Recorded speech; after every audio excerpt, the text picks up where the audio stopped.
ஒரு திரவமானது வாயுவாக மாறுவதை நாம் என்னவென்று அழைக்கிறோம்?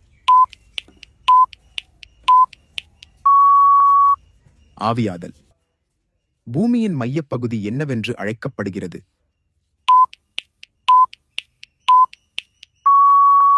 உட்கரு. ஒளிச்சேர்க்கையின் போது தாவரங்கள் வெளியிடும் வாயு எது?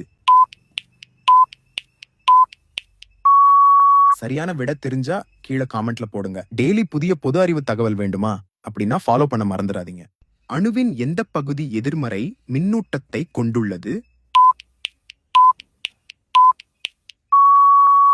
எலக்ட்ரான். கேள்வி 5. ஒளிச்சேர்க்கையின் முதன்மை விளைபொருள் எது? சர்க்கரை குளுக்கோஸ். தாவரங்களில் குளோரோபில்லின் முக்கிய செயல்பாடு என்ன? ஒளிச்சேர்க்கைக்காக சூரிய ஒளியை பிடிப்பது.